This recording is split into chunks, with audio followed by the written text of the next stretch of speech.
កម្មវិធី VS Code ដែលយើងបានតម្លើងមកយើង run វាទៅ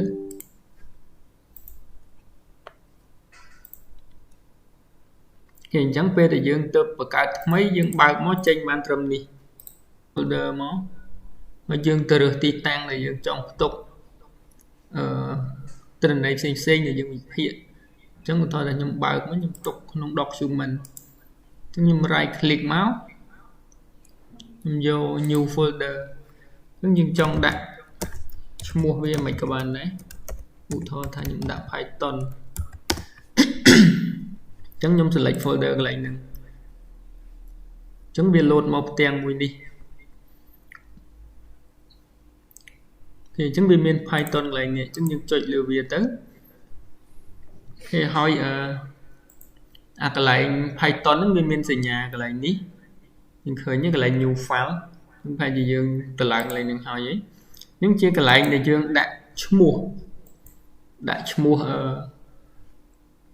កញ្ចប់ដែលយើងត្រូវប្រើប្រាស់ដើម្បីសរសេរកូដអញ្ចឹងវាមាន2វាមានកតុយដែលយើងសរសេរបញ្ចប់ដោយពាក្យ py ជាមួយនឹងមួយទៀត ipynb អញ្ចឹងចាំមើលខ្ញុំប្រាប់តើហេតុអីបានជាយើងមាន2ហ្នឹងអញ្ចឹងឧទាហរណ៍ខ្ញុំដាក់ឈ្មោះថា data អញ្ចឹងដាក់ឈ្មោះអីក៏បានដែរស្អីដែលយើងប៉ុន្តែយើងបញ្ចប់ដោយពាក្យថា ipynb អញ្ចឹងវានឹង load ចំណុចមួយនេះហើយមួយទៀតយើងអាចដាក់ថា data.py អញ្ចឹងអាពីរហ្នឹងវាខុសគ្នាមិនអញ្ចឹងប្រហែលជាយើងចូលកន្លែង extension នេះហើយប៉ុន្តែបើសិនជាយើងអត់ទាន់ចូលទេយើងអាចចូលកន្លែង extension ខាងក្រោមនេះអញ្ចឹងកន្លែងហ្នឹងគឺជាកន្លែងដែលយើង install ទៅលើ code ដែលយើងយកមកប្រើពីមិញហ្នឹង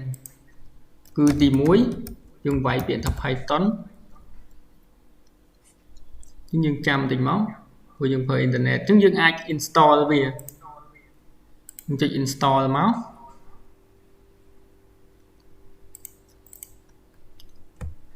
គេមួយទៀតគឺយើងវាយពាក្យថា Jupyter គេអញ្ចឹងកន្លែងនេះ Jupyter យើង install វាទៀតមកហេតុអីបានជាយើងត្រូវតម្លើងអាពីរហ្នឹងអញ្ចឹងយើងចូលមកកន្លែងខាងលើយើងវិញពេលយើង install ហើយអញ្ចឹងកន្លែងនេះគឺយើងមាន2គឺអាមួយគឺកតុយបញ្ចប់ដោយ py អាមួយបញ្ចប់ដោយកតុយ ipynb អញ្ចឹងអាបញ្ចប់ដោយ py នេះគឺយើង run នៅលើ Python តែម្ដងអាហ្នឹងគឺគេប្រើសម្រាប់ដែលអ្នកដែលគេប្រើកូដសរសេរគម្រោងធំអញ្ចឹងគឺគេសរសេរនៅក្នុងហ្នឹងព្រោះកូដវាមានច្រើនរាប់តពណ៌អញ្ចឹងណា3 4 5តពណ៌ច្រើន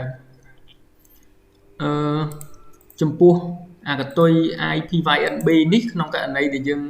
run code ប៉ុន្តែកូដវារៀងខ្លីៗគេអញ្ចឹងទៅយើង run អាហ្នឹងវាស្រួលវាងាយស្រួលជាងព្រោះកូដក្នុងការសង្ក្រាបឬក៏វិភាគទិន្នន័យផ្សេងៗគឺវាមិនធំទេអញ្ចឹងពេលដែលយើងបង្កើតបែបនេះបានហើយគឺយើងមានកន្លែងនេះកន្លែងបូកសញ្ញាបូកដាក់កូដហ្នឹងគឺជាកន្លែងដែលយើង copy កូដដាក់កន្លែងហ្នឹងឬក៏សរសេរកូដកន្លែងហ្នឹងហើយ run កន្លែងនេះដើម្បីឲ្យយើងបានលទ្ធផលអីផ្សេងៗដល់ពេលអានេះក៏យើងធ្វើបានដូចគ្នានេះយើងសរសេរកូដកន្លែងហ្នឹងមក copy កូដដាក់មកហើយ run កន្លែងខាងលើនេះបានដូចគ្នាប៉ុន្តែគ្រាន់តែថាវា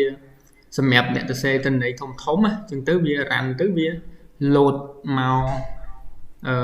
អាចថារៀងញ៉ៃអញ្ចឹងយើងប្រើ data ចុច ipynb នេះទៅគឺកូដខ្លីៗអូខេអញ្ចឹងយើងចូលដល់ចំណុចនេះហើយគឺយើងត្រូវការ install កញ្ចប់មួយចំនួនដែលកញ្ចប់ទាំងអស់ហ្នឹងគឺយើងកឡើងវាទៅដើម្បីឲ្យយើងវិភាគឬក៏សង្ក្រាបផ្សេងវា support អញ្ចឹងចាំខ្ញុំ forward ចូលក្រុមហើយយើង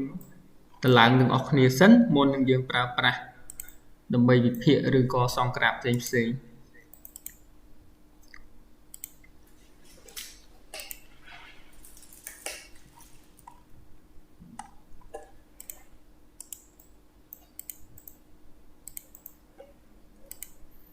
ok chẳngនៅក្នុង Telegram ហ្នឹងអាកញ្ចប់ខាងលើគឺ Core Data Analysis អញ្ចឹង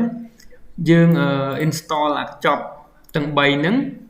ដើម្បីឲ្យវា support ទៅលើការវិភាគទិន្នន័យផ្សេងៗដល់ពេលខាងក្រោមនេះគឺ visualization អញ្ចឹងគឺដើម្បីឲ្យវា support ទៅលើការសង់ក្រាបអញ្ចឹងយើង copy ដើម្បី install វាមួយសិនមកអូខេអញ្ចឹងវាចេញបែបនេះគឺវា install ហើយ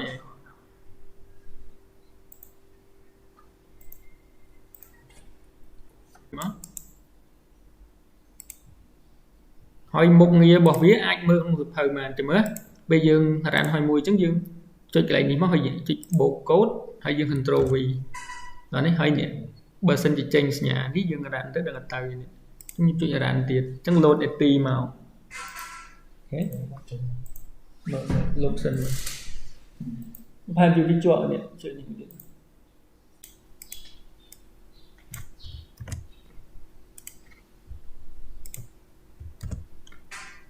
អញ្ចឹងអាកញ្ចប់មួយហ្នឹងមាននៅក្នុងសៀវភៅអស់ហើយថាយើង install ទៅយើងប្រើនៅក្នុងអីអញ្ចឹងអញ្ចឹងអាចទៅមើលសៀវភៅទៅប៉ុន្តែអានេះខ្ញុំគ្រាន់តែប្រាប់ឲ្យ install ទៅកុំឲ្យបើកន្លែងទៅបញ្ចូល package មួយទៀតវាយូរអូខេអញ្ចឹងខ្ញុំ install ឲ្យអស់ដែរហើយអញ្ចឹងយើងចូល PDF មកទៅមើលអា Office Word ដែលខ្ញុំ share ទៅនេះកូដនៅក្នុងសៀវភៅទាំងអស់អាហ្នឹងណាអញ្ចឹងយើងសាក copy កូដហ្នឹងយកមក install យកមក run ចាំមើលថាវាដើរអត់មកហេងមើលសិនទៅចាំតិចទៀតចាំមើលទៅដោះស្រាយបន្ថែមតោះឥឡូវខ្ញុំឧទាហរណ៍ថាខ្ញុំ copy កូដនេះយកទៅដាក់សាកមើលវាដើរអត់ចុច create code មក control V មកចុច run អ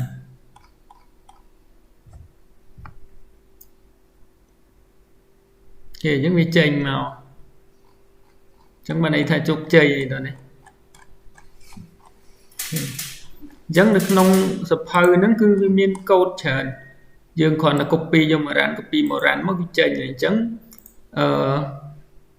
អ្វីដែលចង់បង្ហាញមានតែប៉ុណ្ណឹងអស់ហើយ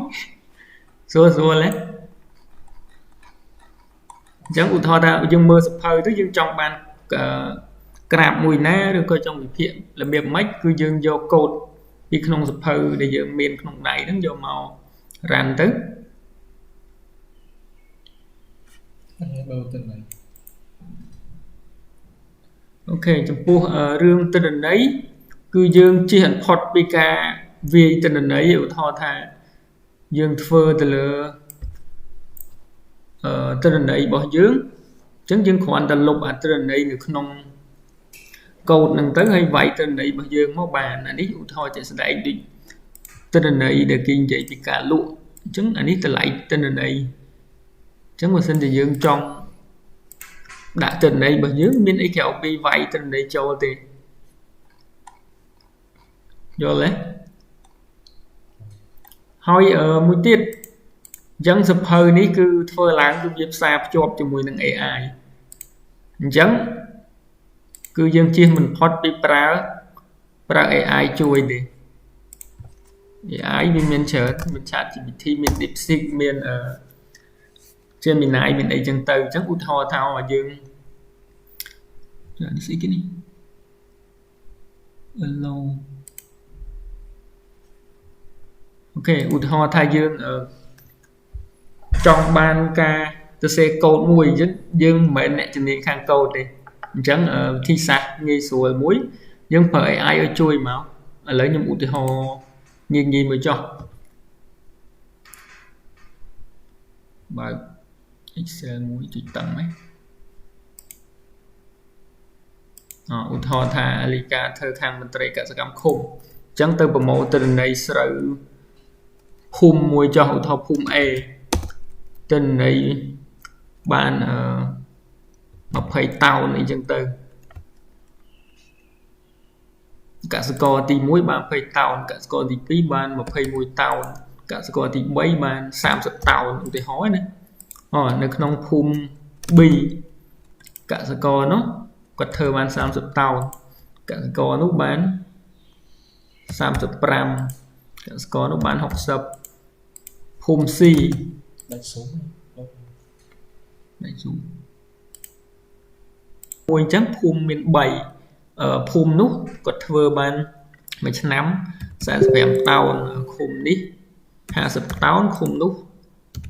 ភូមិនោះ60 តោនអញ្ចឹងយើងមិនបានទិន្នន័យបែបហ្នឹងអញ្ចឹងឧទាហរណ៍ថាយើងអត់ចេះទៅសេកូដមេឈប់អើយអត់ឃើញ share screen ហើយបើក icon ខ្ញុំនិយាយមួយថ្ងៃមាន share screen យ៉ាអូដែរគាត់ទៅ share សោះមើល This meeting is being recorded ជុំនេះវា load record ខ្ញុំមិនដឹង record ផងតោះឃើញទេអូខេអញ្ចឹងឧទាហរណ៍ថាឃុំទាំង3ហ្នឹងអញ្ចឹងយើងអត់ចេះទៅសេកូដទេហើយយើងអត់ចង់វាយបញ្ចូលយើងខ្ជិលប្រើសភៅយើងអញ្ចឹងវិធីសាស្ត្រមួយទៀតយើង copy អាហ្នឹងតែម្ដងហើយទៅយើងយកទៅឲ្យ ChatGPT ជួយ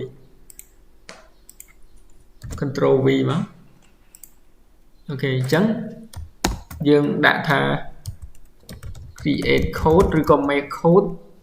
Python to analyze ANOVA and plot bar chart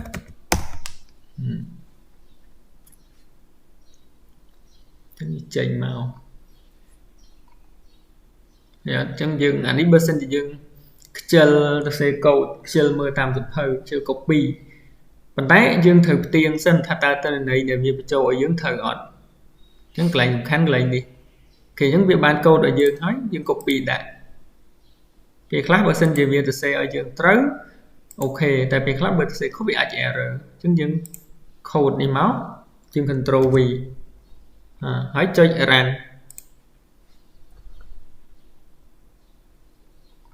ចេញអីមក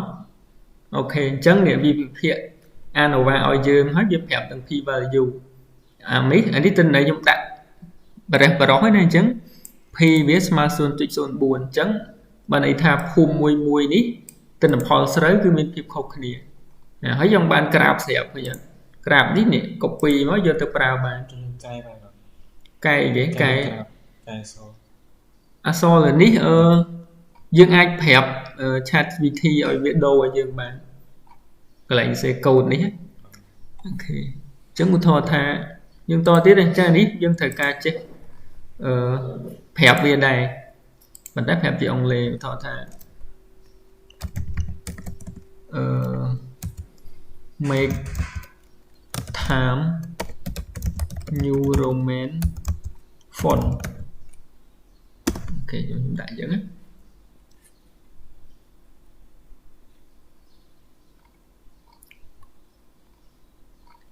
អូខេអញ្ចឹងយើង copy វាមកខ្ញុំសាកមើលទៀតអានេះយើងលុបចេញក៏បានឬក៏យើងអត់ចង់លុបចេញយើងបើកកូដថ្មីមកដាក់ចូល run អញ្ចឹងចេញមក font នេះអញ្ចឹងចង់បានឲ្យវាល្មិចទៀតស្រេចលើយើងនេះអញ្ចឹងអានេះមួយក្បាច់ហ្នឹងសឹងថាចេះអស់នេះព្រោះបច្ចុប្បន្នបើសិនជាយើងអត់ចេះ AI ទេយើងដើរអត់ទាន់សម័យកាលគេទេយើងពេលខ្លះយើងគិតថាអូខ្ញុំអត់ចេះសរសេរកូដផងអញ្ចឹងខ្ជិលរៀនខ្ញុំចេះស្ដែងខ្ញុំមានចេះកូដអីអញ្ចឹងយើងត្រូវការ AI ជំនួយអញ្ចឹង plot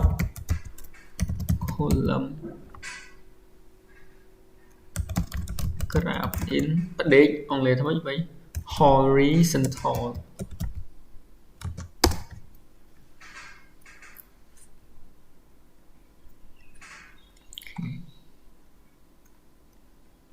ហើយយើងដំបងចេះដល់ពេលយើងប្រើយូរទៅចាប់ដើមជក់ទៅចេះតែចង់ប្រើទៅអញ្ចឹងកាន់តែប្រើកាន់តែចេះអញ្ចឹងស្រាវជ្រាវខ្លួនឯងបន្ថែមទៅរួមស្រួលចេះលើខ្ញុំទៀតអូខេយើង create code Ctrl V run អូខេអញ្ចឹងចង់បានផ្ដេកចង់បានបញ្ឈរចង់បានចុះក្រោម mình đấy mình đấy thì ta xuống chân mấy Chà lục hủ ok nâng ấy hay ấy đây sòng khán u thọ tha dương phơ sai mà chẳng dương bị cho tình này ở sân móc trong Excel hay ai phở AI đừng bị chui create code ở dưới đừng bây giờ từ sòng grab hay chuyện phật đã hướng bị cho tình này thì viêm ai chọn mặt click máu vì bị cho tình này ở trên việt ai tôi là dương luôn ai nữa bị cho tình này hói do tình này nâng giờ từ sòng do từ phía bà sân chỉ dương ngọt bảy bị trâu thế miền ý phía cả hỏi bây giờ dương phở AI chuối visual thông nên thì bà click dương ban hụt kèm đoạn khéo pi cầm thi Python ní u thọ từ song tam SPS song ấy dùng bảy bị trâu mui mui bị class chữ lõm ấy như nhai trong video mà nếu dương copy đặt clip cho clip ở ban pram vị tiền nhỉ phần tay vậy để có sòng coi nhưng khơi grab đi xong méo sẽ lục hủ bị ọt anh nhảy nhảy đuôi Excel đuôi có SPA việc hàng mở tới việc đưa ở chụp này ok hay mới tiêu thọ tạo ở dương khơi ở sơ sửa lái nhỉ đẹp bia máu color ít column đấy lấy cho mưa nhung sạo tôi sẽ không mày cho mưa bia score lớn nhưng mà đáy là để sẽ không mày đặt bó đã có so ni mùi xạ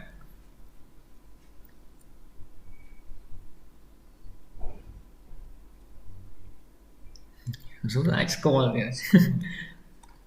ok ồ giờ thì phải ai chạm qua bạn DeepSeek score không ai DeepSeek à DeepSeek không ai chứ ok lấy cho mình xạ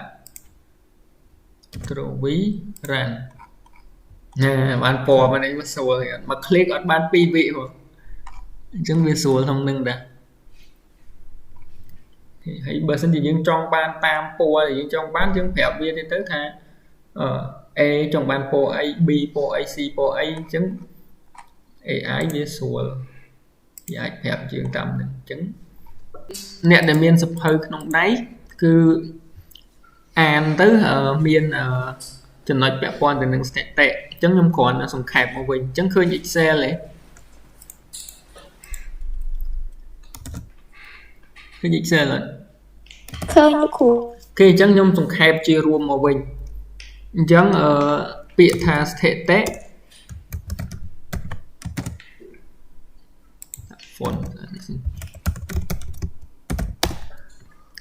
bịa tha thể tệ ní cứ xâm đại từ lơ ca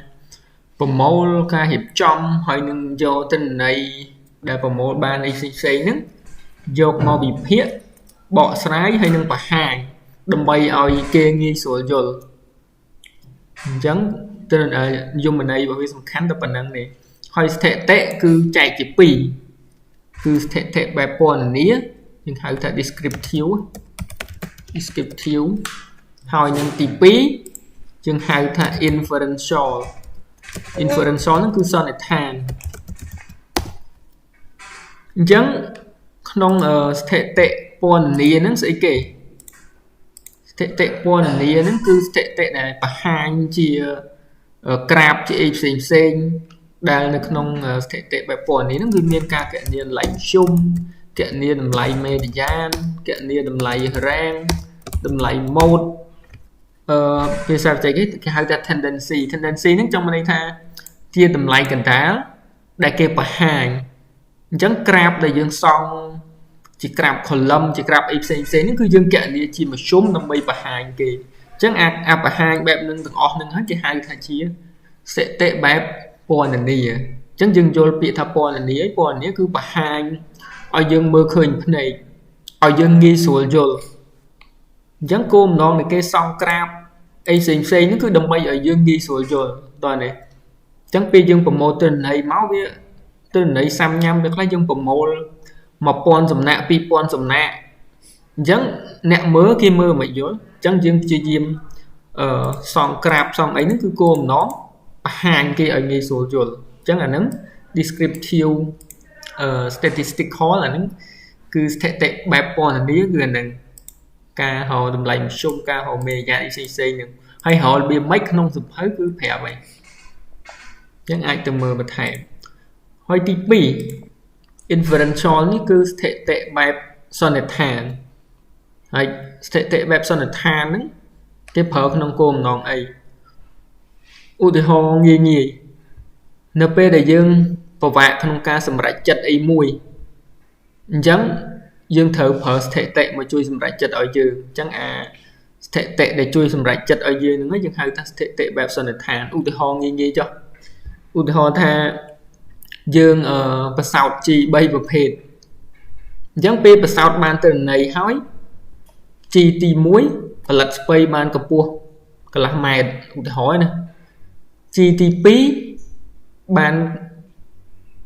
1ម៉ែត្រទី3បាន3ម៉ែត្រហើយអញ្ចឹងយើងនិយាយថាតើវាខុសគ្នាអត់យើងថាអូខុសគ្នា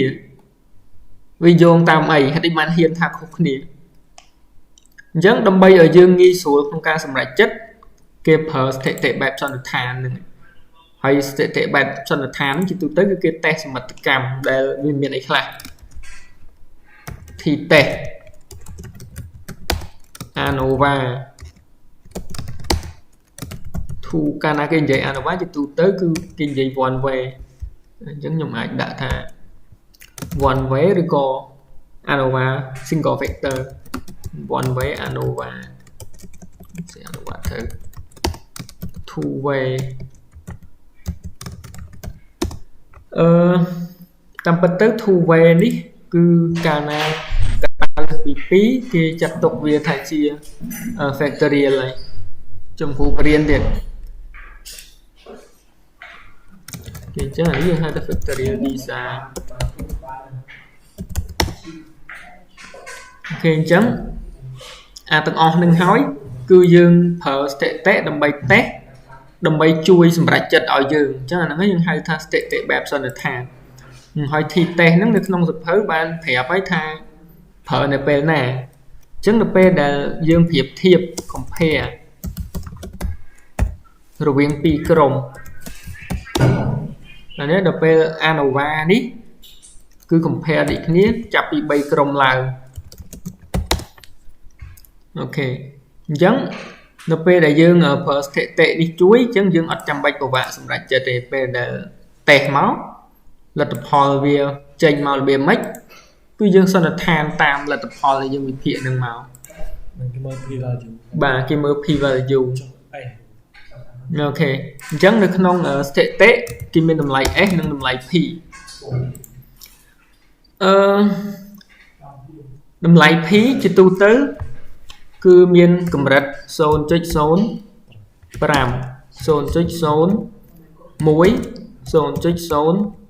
0.001 រហូតដល់ 0.0001 អានេះគិតជាភាគរយប្រហែល 5% អានេះមែន 1% អានេះមែន 0.1% អានេះ 0.001% អញ្ចឹង 100% ដក 5 សល់មែន 95% អានេះសល់មែន 99% អានេះ 99.90% អានេះ 99.99% អានេះ 95% គេតាំងឲ្យអីគេផ្កាយ1បានន័យទៅកម្រិតត្រជាក់ 95% ផ្កាយ2 99 ផ្កាយ3រហូតដល់ផ្កាយ4អូខេយើងរៀនបានកំ3ដោយសារតែផ្នែកកសិកម្មជាទូទៅកម្រិតជឿជាក់ផ្កាយ1 95% នេះគឺវាទទួលយកបានហើយប៉ុន្តែចំពោះវិស័យពេទ្យវិស័យអីឧទាហរណ៍គេបសោតថ្នាំអញ្ចឹងកម្រិតជឿជាក់របស់គេគឺគេត្រូវការខ្ពស់ខ្លាំងព្រោះវាអាចប៉ះពាល់សុខភាពមនុស្សអញ្ចឹងគេអាចដល់កម្រិតផ្កាយ4អញ្ចឹងឲ្យយល់មូលហេតុថាតើ p value 0.05 ហ្នឹងបានន័យថាម៉េចបានន័យថានេះ 0.05 គឺកម្រិតវា 5% អញ្ចឹងកម្រិតដែលវាជឿជាក់បានគឺ 95% តើនេះគេចំពោះតម្លៃ s នេះគឺ កាលណាតម្លៃ S កាន់តែធំ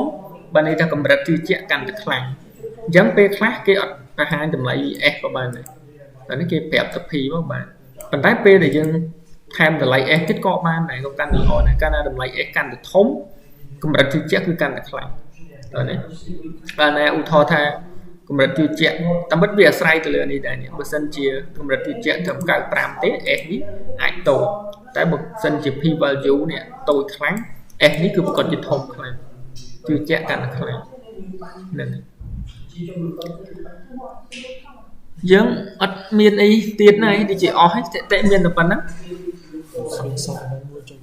អូខេហើយចំពោះការវិភាគ one way two way អាហ្នឹងក្នុងសភៅមានអស់ហើយអាចទៅប្រើប្រាស់ទៅខ្ញុំអាចបន្ថែមកន្លែង one way two way ហើយនឹង factorial នឹងបើន័យថាម៉េច one way ហ្នឹងចង់បានន័យថាការសិក្សារបស់យើងទៅលើកត្តាតែមួយអញ្ចឹងស្គាល់ហើយថាអីគេជាកត្តាឧទាហរណ៍ថាយើងចង់សិក្សាពីបំរែបំរួល G អញ្ចឹងយើងសិក្សាកត្តាមួយកត្តាគឺកត្តា G បើសិនជាយើងចង់សិក្សាកត្តាម្ដង2ឧទាហរណ៍ថាកត្តា G បំរែបំរួល G ហើយបំរែបំរួលពូជទៀតអញ្ចឹងអាហ្នឹង two factor ដល់នេះអញ្ចឹងស្គាល់ factor ហើយបើសិនជាចង់ចេះពីរបៀបដល់ two factor ទៀតអាហ្នឹងវាវែងឆ្ងាយទៅទៀតអញ្ចឹងបើសិនជាចង់ចេះលុះត្រាតែខុសលើកក្រោយខុសលើកនេះយើងអាចបញ្ចូលអស់ទេវាច្រើនពេកប៉ុន្តែជាក់ស្ដែងនៅក្នុងសភៅក៏មានបង្ហាញដែរបើសិនជាយើងយកសភៅមកមើលបើចង់ចេះមើលទៅហើយបើមានចម្ងល់អីអាចសួរខ្ញុំបានខ្ញុំនឹងព្យាយាមឆ្លើយឆ្លើយចេញទេចាំខ្ញុំសួរគេថែមទៀតហើយអញ្ចឹងជាសរុបមកវិញអ្វីដែលខ្ញុំបង្ហាញនេះគឺអាចប្រើប្រាស់កម្មវិធី Python ដើម្បីសង្ក្រាបដើម្បីវិភាគទិន្នន័យបានអូខេហើយចំណុចទី2គឺមូលដ្ឋាននៃស្ថិតិនឹងឯងនេះហើយខ្ញុំសង្ឃឹមថាពេលបទបង្ហាញនេះចប់ហើយអាចយកទៅប្រើប្រាស់បានទាំងការវិភាគទាំងការសង្ក្រាបហើយមិញហ្នឹងគឺខ្ញុំបានបង្ហាញពីស្ថិតិដែរពាក់ព័ន្ធទៅនឹងស្ថិតិសន្និដ្ឋានអញ្ចឹងពេលដែលយើងចង់ប្រៀបធៀបក្រុមបើសិនជាក្រុមចាប់ពី3ទៅយើងអាចប្រើ ANOVA ប្រើអីវិភាគដើម្បីបង្ហាញគេបានហើយគេឲ្យបើ descriptive ស្ថិតិបែបពណ៌នាគឺយើងយកទៅយកក្រាបទៅសំទៅអីបង្ហាញហ្នឹងឯងអាហ្នឹងឯងគឺជាស្ថិតិបែបពណ៌នាអញ្ចឹងប្រើ Python ហ្នឹងទៅសង្ក្រាបហើយវិភាគ ANOVA ពីអីយកទៅបង្ហាញទៅចប់អញ្ចឹងមួយសិតមិនដែរ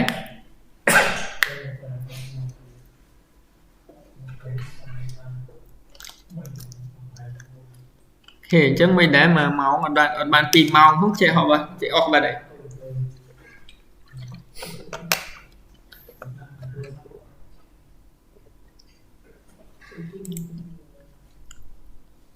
អស់ហើយណាយើងអស់តំណឹងហើយអត់មានអីទៀតផង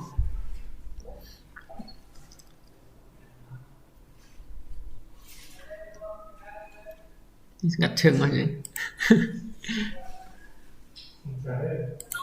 ខ្ញុំមានពីកាត់ដៃតោះមានអីឆ្ងល់អត់កូនសិស្សឆ្ងល់ទេលោកគ្រូចូលបើខ្ញុំធ្វើសារណែននេះខ្ញុំធ្វើតាមសង្ក្រាបអីតាមនឹងហ្មងតាមPythonនឹងហ្មងមិនដែរលោកគ្រូនឹងអីសង្ក្រាបតាមនឹងល្អហ្នឹងឯងអីប្រាប់គេទៅថាយើងប្រើកម្មវិធីអីយើងទៅឡើងឧទាហរណ៍ថា Python version ប្រហែលយើងទៅឡើង 3.1 3.13 ប៉ុន្តែអាចចាសុំកាន់តិចលោកគ្រូប៉ុន្តែអាចនិយាយថាអាចមានផ្លែលោកគ្រូអីគាត់ថាមិនអាចហ៊ានយកកម្មវិធីនឹងមកប្រើលក្ខណៈថាតាំងគេអត់ដែរប្រើអីចឹងណាឬមួយក៏មិនលោកគ្រូចំពោះការធ្វើសារណប័តចំពោះការភាគទិន្នន័យគឺគេអត់ដែល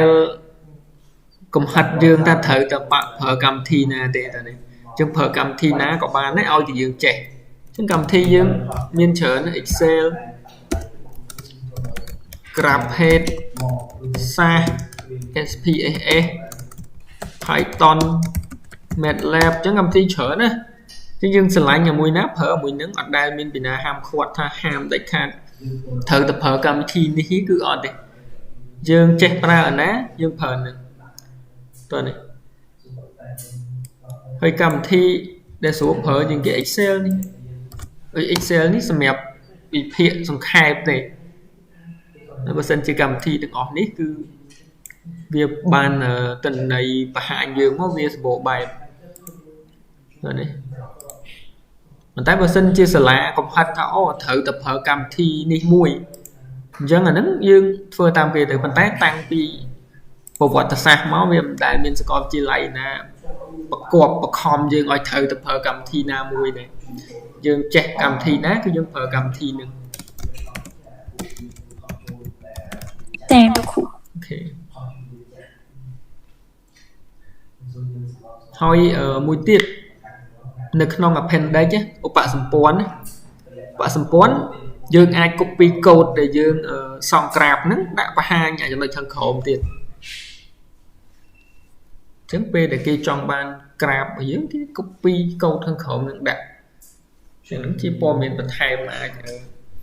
và hai kẹp kê ấy bên nhà trong ban page hớn cả nó số tiền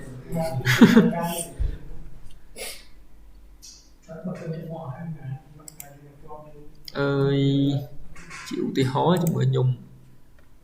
lột xe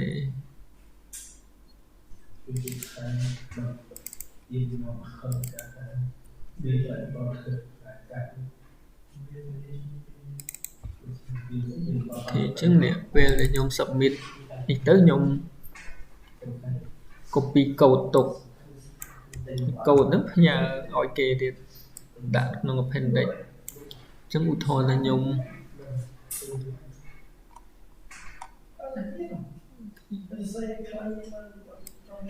copy code nâng xong sạ mơ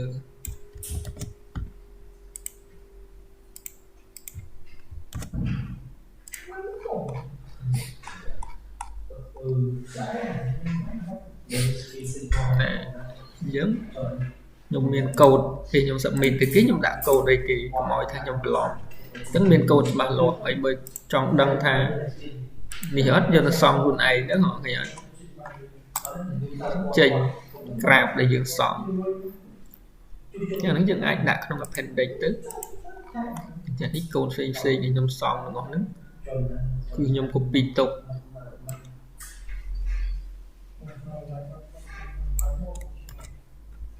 nè ngọt ní dương vô từ xóm có chênh vì từ code đi cho tới chênh là ngọt ní về chết bà rồi